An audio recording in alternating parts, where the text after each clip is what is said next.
Mais uma vez, boa noite, família.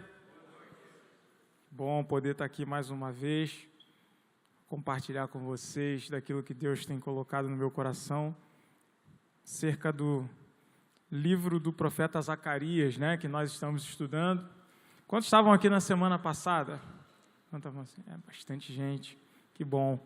Semana passada a gente fez uma introdução falando a respeito de quem foi o profeta Zacarias, E eu coloquei aqui um lembrete. Então eu coloquei aqui, recapitulando. Zacarias foi um sacerdote cujo coração ansiava pela glória de Deus e se tornou um profeta ao ouvir e ver o que habitava na mente e no coração do Pai, o que o fez escrever um livro que é considerado uma literatura apocalíptica. E aí, na semana passada, nós vimos, ele era sacerdote, nós vimos as três principais funções do sacerdote, que era adorar a Deus, interceder pelo povo e ensinar as leis de Deus. Nós vimos que ele tinha um coração incendiado, porque quando ele foi ensinado sobre o ofício sacerdotal, o templo ainda não havia sido reconstruído. Então o coração dele queimava por ver aquele templo reconstruído. Ele se tornou um profeta ao ouvir e ver o que habitava no coração de Deus. E a gente falou sobre o profetismo, que em muitos lugares a gente, quando fala de profeta, de profecia, o profetismo em si é tratado de uma forma muito estranha, muito esquisita. E não existe nada de esquisito no profetismo. O profetismo é você ser alguém que tem a capacidade de acessar aquilo que habita na mente e no coração de Deus. Então, o profeta é alguém que tem essa capacidade. E ele escreveu uma literatura considerada apocalíptica, E a gente viu algumas características da literatura apocalíptica, que ela é escrita baseada em visões, que ela usa muitos símbolos, que ela fala, tem uma aplicação contemporânea, ou seja, naquele tempo, e tem uma aplicação também escatológica, ou seja, em tempos futuros. Então, esse é um resumo do que nós vimos na semana passada. E eu gostaria de, no dia de hoje, falar para vocês a respeito de dois pilares que temos no livro do profeta Zacarias. É como se fosse uma espinha dorsal do livro. Na realidade, são dois temas que formam essa espinha dorsal do livro. O primeiro tema é a reconstrução da casa de Deus e o segundo tema é a restauração da glória de Jerusalém. Hoje, nós vamos falar a respeito desse primeiro tema, que é a casa de Deus. Então, eu queria pedir para você abrir sua Bíblia aí, no segundo livro de Samuel, capítulo 7. Nós vamos ler os versículos 12 e 13. Segundo livro de Samuel, capítulo 7, versículos 12 e 13. Diz assim: Sucedeu que, habitando o rei Davi em sua própria casa, tendo-lhe o Senhor dado descanso de todos os seus inimigos em redor, disse o rei ao profeta Natã: Olha, eu moro em casa de cedros, e a arca de Deus se acha numa tenda. Disse Natã ao rei: Vai, faze tudo quanto está no teu coração, porque o Senhor é contigo.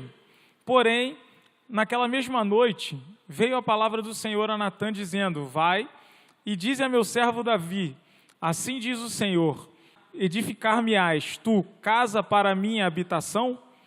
Porque em casa nenhuma habitei desde o dia em que fiz subir os filhos de Israel do Egito até o dia de hoje, mas tenho andado em tenda, em tabernáculo. Em todo lugar em que andei com todos os filhos de Israel, falei acaso alguma palavra com qualquer das suas tribos, a quem mandei apacentar o meu povo de Israel, dizendo: Por que não me edificais uma casa de cedro? Agora, pois, assim dirás ao meu servo Davi: Assim diz o Senhor dos Exércitos: Tomei-te da malhada, de trás das ovelhas, para que fosses príncipe sobre o meu povo, sobre Israel. E fui contigo por onde quer que andaste, eliminei os teus inimigos diante de ti e fiz grande o teu nome, como só os grandes têm na terra. Preparei lugar para o meu povo, para Israel, e o plantarei, para que habite no seu lugar e não mais seja perturbado, e jamais os filhos da perversidade o aflijam, como dantes. Desde o dia em que mandei houvesse juízes sobre o meu povo de Israel, dar-te-ei, porém, descanso de todos os teus inimigos. Também o Senhor te faz saber que Ele, o Senhor, te fará casa. Esse te fará casa aqui quer dizer te fará dinastia, ou seja, Ele vai fazer que você tenha muitas gerações. Quando teus dias se cumprirem e descansares com teus pais, então farei levantar depois de ti o teu descendente, que procederá de ti, e estabelecerei o seu reino. Esse edificará uma casa ao meu nome, e eu estabelecerei para sempre o trono do seu reino. Até aqui, irmãos. Eu ia ler só 2 versículos, mas resolvi ler desde o versículo 1, porque a gente entende melhor o contexto, né? Davi, um belo dia, acordou e viu que ele tinha uma casa linda e que a arca do Senhor estava habitando numa tenda. E ele resolve, eu vou construir uma arca. Só que ele vai falar com o profeta Natan fala, não, pode fazer. Mas quando ele vai dormir à noite, o Senhor fala com Natan, olha, fala isso para Davi. Então ele fala tudo isso que a gente leu aqui para Davi. Uma coisa interessante nos versículos 12 e 13, diz assim, quando teus dias se cumprirem e descansares com teus pais, então farei levantar depois de ti o teu descendente, que procederá de ti, e estabelecerei o seu reino. Esse edificará uma casa ao meu nome, e eu estabelecerei para sempre o trono do seu reino. Esse é um texto relativamente que a gente considera relativamente simples. Por quê? Descendente de Davi, Salomão, ele vai construir uma casa. Mas, se a gente olhar para esses 2 versículos aqui, onde diz que o descendente de Davi vai ter o seu reino estabelecido. Quando a gente vai lá em Isaías, naquela outra passagem que eu coloquei ali, Isaías capítulo 9. Isaías capítulo 9, nos versículos 6 e 7, diz assim, porque um menino nos nasceu, um filho se nos deu, o governo está sobre os seus ombros e o seu nome será maravilhoso conselheiro, Deus forte, Pai da eternidade, príncipe da paz, para que se aumente o seu governo e venha a paz sem fim sobre o quê? Sobre o trono de Davi e sobre o seu reino para o estabelecer e o firmar mediante o juízo e a justiça desde agora e para sempre. O zelo do Senhor dos Exércitos fará isso. Então, aquele texto ali, que em princípio é um texto simples, ele passa também a ser um texto escatológico agora. Porque Jesus era conhecido como Jesus, filho de Davi. Então, o descendente que estava sendo dito aqui, era Salomão ou era Jesus? Eram os dois. Porque você lembra que o texto apocalíptico, ele tem uma aplicação contemporânea e uma aplicação escatológica? Era exatamente o que estava acontecendo aqui. Deus estava falando de Salomão, que construiria um templo físico, mas ele também estava falando de Jesus, que construiria um templo que era o verdadeiro objetivo dele. Então, a gente já passa a olhar para esse texto de uma forma diferente. A gente já passa a olhar para o texto de uma forma que ele soa muito mais profundo, né? E então a gente começa a olhar, na verdade, as Escrituras de uma forma muito mais profunda. Por quê? Porque o descendente de Davi é quem edificará a casa ao nome do Senhor e estabelecerá para sempre o trono do seu reino. o templo que Salomão construiu era sombra da verdadeira casa de Deus, que é hoje a igreja. É isso que a gente precisa entender para que a gente consiga ter uma compreensão melhor, uma compreensão mais abrangente acerca do assunto casa de Deus. Em Ageu, no capítulo 1, no versículo 8, diz assim: subi ao monte, trazei madeira e edificai a casa, dela me agradarei e serei glorificado, diz o Senhor. E aí eu pergunto, quem foi que subiu o monte com uma cruz de madeira e edificou uma casa chamada igreja? Foi Jesus. Então, quando a gente olha para o templo, a gente precisa entender que o templo era a sombra do que seria a igreja. Quando Jesus sobe o monte com uma cruz de madeira nas costas e ele sangra, quando o soldado enfia a lança no seu lado, a Bíblia diz que sai sangue e depois sai o quê? Água. E um dos únicos momentos em que isso acontece no corpo do ser humano é a mulher na hora do parto. Quando a mulher dá à luz, sai sangue e sai água. E naquele momento ali, eu acredito que era o momento onde estava nascendo a igreja, era um parto. Estava nascendo a igreja naquele momento. Jesus dando à luz a sua igreja. Jesus construindo a casa da qual o Senhor disse que se agradaria e ele seria glorificado. Aqui em 1 Reis, versículos 6 e 7, dizem assim, esse versículo, o contexto dele é o seguinte, ele está falando sobre a construção do primeiro templo, o templo que Salomão construiu.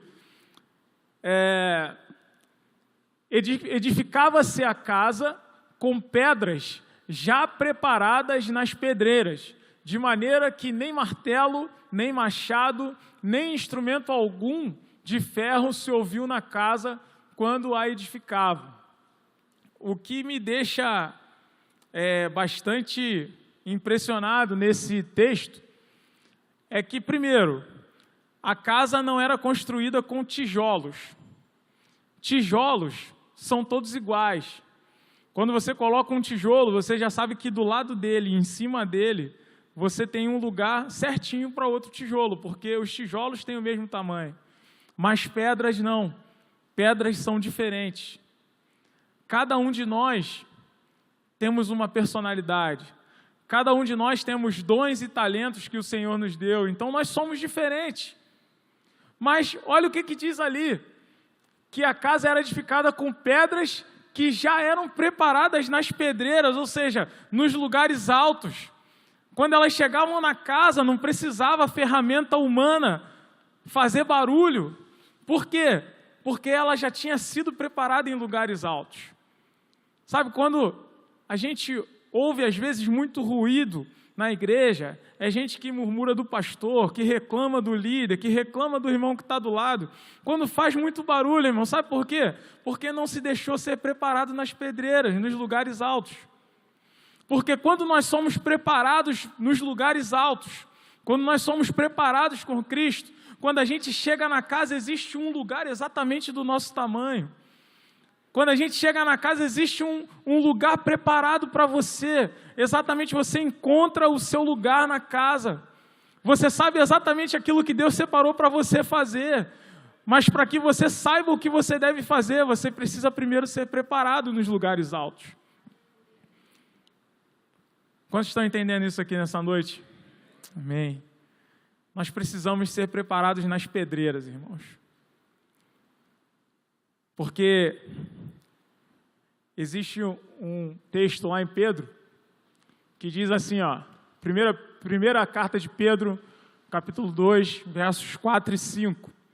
Chegando-vos para ele, a pedra que vive, rejeitada sim pelos homens, mas para com Deus eleita e preciosa. Também vós mesmos, como pedras que vivem, sois edificados casa espiritual, para serdes sacerdócio santo, a fim de oferecerdes sacrifícios espirituais agradáveis a Deus por intermédio de Jesus Cristo. Esse texto diz que nós somos pedras que vivem, pedras vivas. Que pedras são essas? São as pedras que constroem o edifício espiritual, a casa espiritual, que diz ali, ó, sois edificados, casa espiritual. Então é uma casa construída com pedras. Que pedras são essas? Somos nós. Cada um de nós é uma pedra viva. E se você é uma pedra que não se deixa trabalhar nas pedreiras, quando você chega na construção, você compromete a construção. Então nós precisamos ser trabalhados nos lugares altos. Sabe que lugar alto é esse? É o seu quarto. É o individual. É o que nós chamamos de lugar secreto. Se você não tem um lugar secreto com Deus, não tem como você ser bem-sucedido num lugar coletivo com Deus. Porque você não consegue encontrar o seu lugar na construção. Isso é muito importante. Muitas vezes, pessoas passam, né, por diversos lugares, diversas igrejas, isso não acontece só aqui, e as pessoas ficam ali durante um tempo e depois elas saem e falam assim, não, acho que não era o meu lugar, eu não me encaixei lá.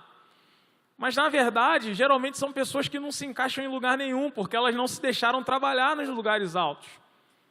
Quando você se deixa trabalhar nas pedreiras, irmãos, você se encaixa em qualquer construção, em qualquer casa espiritual. Você se encaixa. O problema, na grande maioria das vezes, não está no lugar, mas está na pessoa. Vocês estão entendendo isso? Então a gente precisa ter um lugar secreto com Deus. É no lugar secreto que nós somos trabalhados. A oração, ela, normalmente, na vida do crente, ela se torna um monólogo, quando a oração deveria ser um diálogo. E nesse diálogo, Deus deveria falar mais do que a gente. Mas o nosso tempo é muito curto, então o tempo que a gente tem para orar, a gente precisa falar logo tudo que a gente tem para falar com Deus, e a gente termina, levanta daquele lugar e vai para os nossos afazeres e não consegue parar para ouvir Deus falar. Mas é no ouvir Deus falar que está o segredo. É no ouvir Deus falar que nós começamos a ser lapidados, que as pedras começam a ser moldadas. Amém? É no ouvir Deus falar que a gente começa a ser preparado para fazer parte da construção. E aí, quando nós chegamos na construção, na casa espiritual, nós podemos colaborar para o crescimento, para a edificação dessa casa. Certo, irmãos? Às vezes a gente fica saudoso quando a gente lê o livro de Atos e fala assim, poxa, a igreja poderia voltar a ser como era a igreja no primeiro século. Eu também pensei assim durante muito tempo. Mas quando a gente começa a mergulhar na Bíblia, a gente vê, por exemplo, Paulo falando lá em Efésios 4 sobre os dons ministeriais, que é para a edificação da igreja. Então a gente percebe que a igreja, ela começou, mas o intuito de Deus é que ela seja edificada dia após dia. Ou seja, o intuito de Deus é que a igreja se torne algo. Deus tem um plano para a igreja. Então, quando eu olho para a igreja de Atos, eu vejo um início. Mas eu preciso olhar para algum lugar e ver aquilo que Deus quer que a igreja se torne. Quantos estão entendendo isso? Eu preciso olhar para algum lugar e ver o que Deus quer que a igreja se torne. E isso é se mover profeticamente. Porque o que é se mover profeticamente? É se mover sobre a profecia. Quando, por exemplo, Pedro estava pescando a noite inteira, não pegou nada. E Jesus, pela manhã, vai lá, pede o barco dele emprestado, e logo depois fala para ele jogar a rede. Ele fala o quê? olha, eu pesquei a noite toda e não peguei nada, mas sobre a tua palavra eu vou lançar a rede. Isso é se mover profeticamente, é se mover sobre uma palavra de Jesus. E Pedro, parece que ele já estava sacando o que era isso, né? Porque quando Jesus vem ao encontro do barco andando pelas águas, Pedro fala assim, se é tu mesmo, então me manda aí ter contigo aí. E Jesus fala para ele ir, e sobre a palavra de Jesus ele vai. No meio do caminho, ele começa a olhar para as ondas e temer, mas em princípio, ele vai e ele anda sobre as águas. Na verdade, ali ele não estava andando sobre as águas, ele estava andando sobre a palavra que Jesus falou, vem. Isso é se mover profeticamente. E nós, enquanto igreja, precisamos nos mover profeticamente. Precisamos nos mover sobre uma palavra que foi liberada para a igreja. Então, a gente entende o que é a edificação da igreja.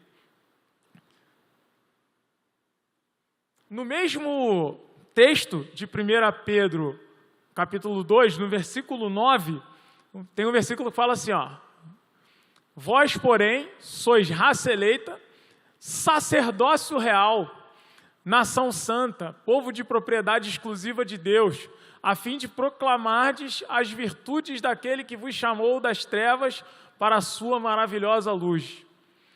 Todas essas são características daquilo que Pedro estava falando no início desse capítulo.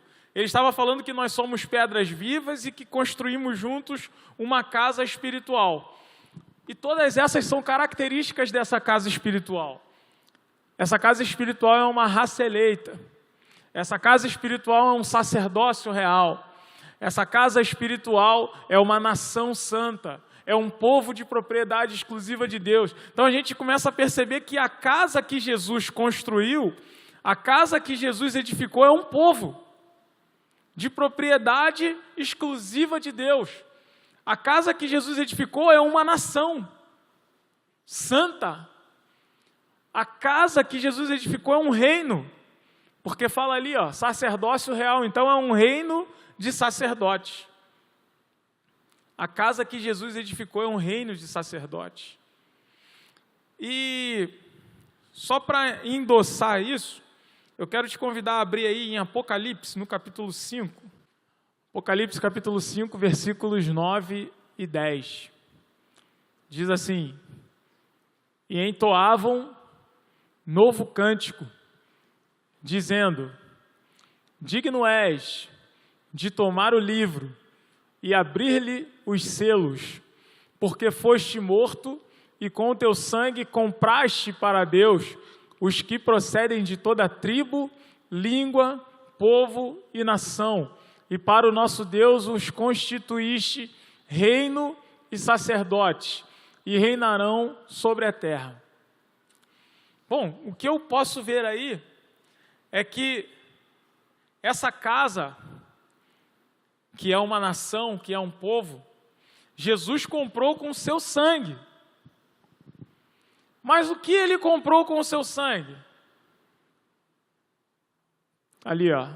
Nação, e para o nosso Deus os constituíste reino e sacerdote. Então, qual é o objetivo da igreja? É se tornar um reino sacerdotal. A gente não tem que voltar para a igreja de Atos. Nós temos que nos tornar o reino sacerdotal de Apocalipse. É isso que nós precisamos. A gente estudou um pouquinho sobre sacerdote, né?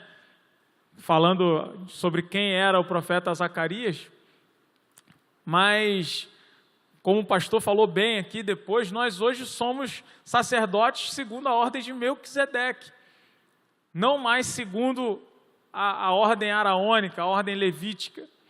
Nós somos segundo a ordem de Melquisedeque. Nós precisamos entender o que é o sacerdócio segundo a ordem de Melquisedeque.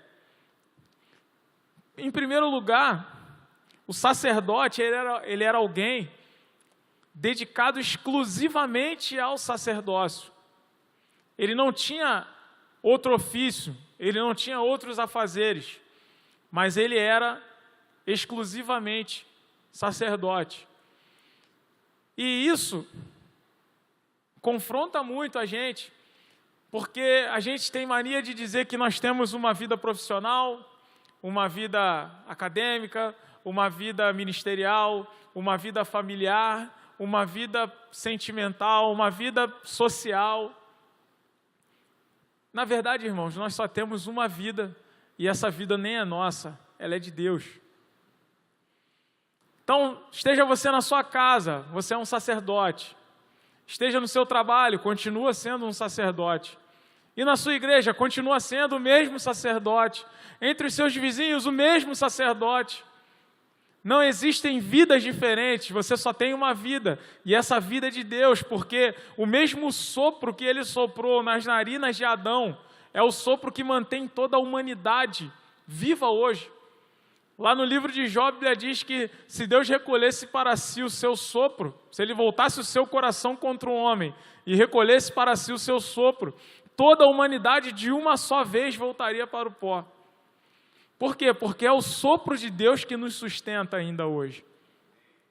E esse sopro é dele, não é nosso. Então nós temos que entender que nós não temos uma vida, porque essa vida que nós vivemos é dele, não é nossa.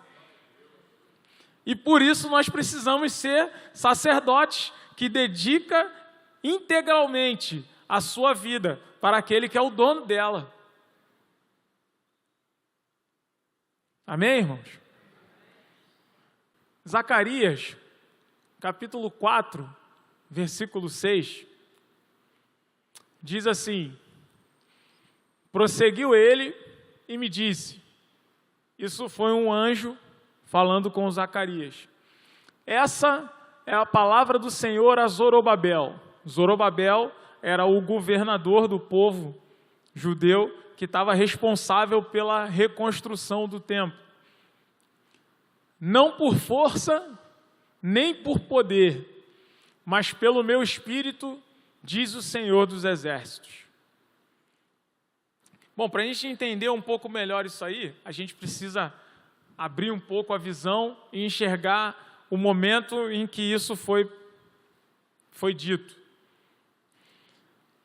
O povo havia voltado da Babilônia com a missão de reconstruir o templo e o povo começou a obra e chegou a lançar os fundamentos do templo. Quando eles lançaram os fundamentos, houve grande júbilo. A Bíblia diz que eles gritavam de tal forma que se podia ouvir de lugares longes. E o que aconteceu? Os povos que estavam em redor, eles não queriam que aquela obra prosseguisse, porque eles sabiam do poder que aquela cidade tinha quando ela estava de pé. Eles sabiam que era uma cidade poderosa, Jerusalém era uma cidade poderosa, e era uma cidade que eles temiam. Então eles começaram a tentar embargar aquela obra, e eles chegaram para o rei da Pérsia, que era o império, né, que estava dominando naquele momento, o império medo-persa, e eles falaram, olha, aquela cidade, ela era uma cidade rebelde. Quando os muros dela estavam de pé, elas não obedeciam às ordens do rei, elas não pagavam os impostos. E o rei procurou nos livros das crônicas e viu que de fato tinha algumas ocorrências lá. Ele então vai e manda parar imediatamente aquela obra. E, irmãos, aquela obra ficou parada durante 20 anos. Quando a gente olha o livro de Ageu e vê que o povo estava desanimado, construindo as suas próprias casas, a gente tem a tendência a julgar o povo, né? E falar assim, que povo muquirana, eles levaram o material para construir a casa de Deus e estão construindo suas próprias casas, onde já se viu uma coisa dessa. Só que a gente não entende o contexto. A obra estava embargada, homens armados chegaram lá e falaram, é para parar, o rei mandou parar e não vai ter mais obra. E os anos iam passando e a situação não mudava. E as pessoas tinham que fazer o quê? Elas tinham que viver suas vidas. Só que esse é o pensamento do homem natural. Bom, a obra parou, eu vou viver minha vida. Eu vou construir minha casa. Já que eu não posso construir a casa de Deus, eu vou construir a minha. Eu vou trabalhar para que a minha vida siga. Sem casa de Deus, fazer o quê? Estão embargando a obra. E foi justamente nesse momento que surgem Ageu e Zacarias profetizando. No momento onde o povo estava desanimado, desesperançoso, não havia nenhuma expectativa de que a coisa mudaria de figura. Não tinha nenhuma expectativa. Então aparecem Ageu e Zacarias profetizando. Então, quando você olha esse texto aqui de Zacarias, se você lê todo o contexto ali, é o capítulo 4, né, onde fala da quinta visão de Zacarias, quando você lê, a visão foi a seguinte: ele olhou e viu um candelabro com 7 lâmpadas. Esse candelabro com 7 lâmpadas também é chamado de menorá.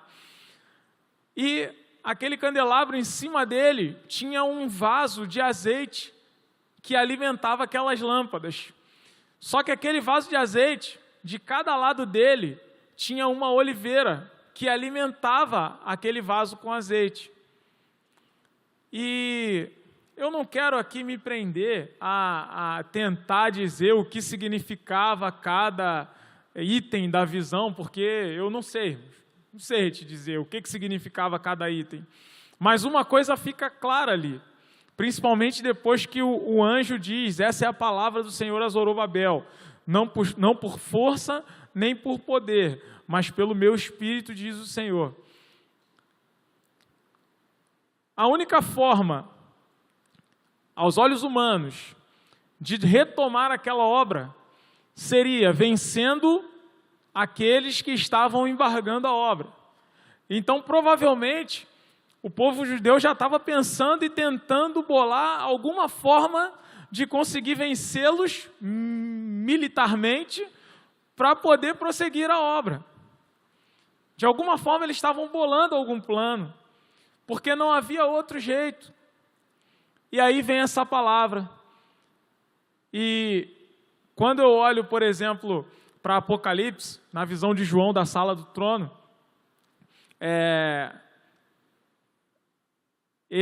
quando ele fala das cartas às igrejas, você vê que os castiçais representavam as igrejas. Tem até uma igreja que a carta falava, né? Se você não se arrepender e não mudar de atitude, eu vou remover o teu castiçal do lugar. Então, quando eu olho para aquele menorá, na visão de Zacarias, eu entendo que representava o próprio povo de Deus. E que quem iria manter a chama das lâmpadas acesa era o Espírito Santo, porque o azeite representa o Espírito Santo. E sabe o que eu vejo também? Que existiam 2 oliveiras que alimentavam. As oliveiras produzem as azeitonas, que das azeitonas se produz o azeite, né? Então, a fonte do azeite estava ali. Isso significava que o azeite não ia acabar, porque a fonte que jorrava azeite estava ali alimentando aquele vaso que alimentava as lâmpadas do castiçal. Então, eu entendo que, naquele momento, foi um momento onde Zorobabel foi cheio do Espírito Santo. E que Zorobabel, cheio do Espírito Santo, conseguiu fazer com que aquele povo também fosse cheio do Espírito Santo. Eu acredito, porque o Espírito Santo, ele, na antiga aliança, ele não habitava no homem, mas Deus, por diversos momentos, enchia um determinado homem com o Espírito Santo para efetuar uma determinada tarefa, né, ou uma determinada missão. E eu acredito que aquele foi um dos momentos, porque quando Ageu e Zacarias começam a profetizar, E Ageu começa a falar, olha, vocês estão construindo a casa de vocês, mas a casa de Deus está assim. Vocês vão deixar isso? Então eles entendem que não precisava de uma atitude deles contra aqueles homens, mas Deus iria se encarregar de viabilizar a reconstrução. O que eles precisavam era pegar de novo nas ferramentas e irem ao trabalho. E aí eu digo para você, a casa de Deus hoje somos nós, é a igreja. E nós precisamos caminhar para o reino sacerdotal. Nós precisamos caminhar para nos tornarmos esse reino de sacerdotes que Jesus comprou com seu sangue. E como nós vamos nos tornar isso? Será que nós precisamos, de alguma forma, militarmente, lutar contra quem está se opondo? E eu te respondo, assim como foi na visão de Zacarias, não por força, nem por poder, mas pelo meu Espírito, diz o Senhor. Se nós estivermos cheios do Espírito Santo, o Espírito Santo nos guiará até o lugar onde nós precisamos estar. O Espírito Santo vai nos guiar e Ele vai nos dar o caminho para que nós venhamos a nos tornar um reino sacerdotal, que é um reino que, se você olhar naquele versículo de Apocalipse, ele termina assim, e reinarão sobre a terra. Nós reinaremos com Cristo sobre essa terra. Quantos creem nessa promessa? Amém? E para isso nós precisamos estarmos como? Nós precisamos ser um reino sacerdotal. Porque é esse reino sacerdotal que reinará sobre a terra com Cristo. E qual é a missão do Espírito Santo na nossa vida? Nos conduzir a esse lugar. Nos conduzir a sermos esse reino sacerdotal. Que nós possamos sermos bons sacerdotes. Entendermos que a nossa vida não é mais nossa, que a nossa vida é dele, e dedicarmos integralmente a nossa vida para ele. Quando a gente fala de oração, a gente geralmente pensa logo em um momento onde nós vamos nos retirar para algum lugar. Mas Paulo fala assim, em todo o tempo, orando no Espírito. Se você não puder estar num lugar secreto com Deus, no seu quarto, esteja orando no Espírito no ônibus, esteja orando no Espírito fazendo comida, esteja orando no Espírito trabalhando, esteja onde estiver, fazendo o que estiver fazendo, esteja orando no Espírito. E quando você ora no Espírito, o Espírito Santo ele começa também a ministrar, porque a oração é um diálogo, não é um monólogo. E você fala com ele no Espírito e ele fala ao seu Espírito. E conforme ele vai falando ao seu Espírito, ele vai moldando você. Lembra das pedras? Ele vai moldando a pedra. Ele vai trabalhando a pedra nos lugares altos. E qual é o final dessa história? O final dessa história é que a igreja está sendo edificada a fim de se tornar um reino de sacerdotes que reinarão sobre a terra com Yeshua. Amém? Quantos creem nessa promessa, irmãos? Esse é um entendimento que eu acredito que o entendimento da igreja ele vai sendo esclarecido. Paulo, quando ele orava e ele escrevia as cartas para as igrejas, ele falava, olha, eu tenho orado a Deus para que o entendimento de vocês seja esclarecido, seja iluminado e que vocês recebam toda sorte de sabedoria espiritual. Então eu acredito que isso é uma caminhada da igreja. Talvez os nossos pais e os nossos avós não tenham entendido dessa forma, mas nós estamos entendendo. O Espírito Santo está edificando a igreja. E nós vamos nos tornar aquilo que Deus quer que nos tornemos. Amém? Bom, então é isso, irmãos. Eu trouxe essa primeira parte, falando a respeito da reconstrução da casa. E esse foi um entendimento que Deus tem colocado no meu coração. Eu espero que eu tenha sido claro, né, que vocês tenham conseguido compreender. Espero também que o Espírito Santo tenha confirmado essa palavra no coração de vocês, porque se o Espírito Santo não confirmar, irmão, não recebe não. Se não estiver de acordo com a palavra, não recebe não. Mas eu procurei colocar ali todos os slides com as referências, né, mostrando cada passagem bíblica que fala a respeito do assunto. E é lógico, esse texto, esse assunto, ele tem muitos outros textos que falam sobre casa de Deus, sobre casa espiritual, edifício espiritual, mas que você se interesse por isso, por se tornar essa casa que Deus quer que você seja, e que você busque estudar ainda mais. Né, o profeta Isaías, lá no capítulo 56, ele fala que... Vamos abrir lá, só para a gente fechar com esse texto, que eu acho que vai ser bacana. Profeta Isaías, no capítulo 56.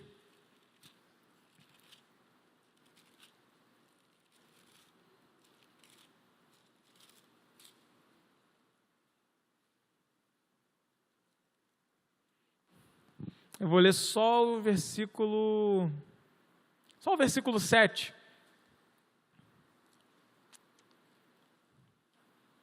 Você pode ficar de pé?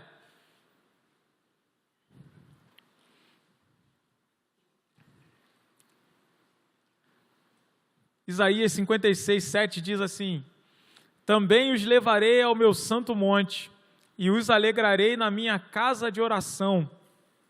Os seus holocaustos e os seus sacrifícios serão aceitos no meu altar, porque a minha casa será chamada casa de oração para todos os povos.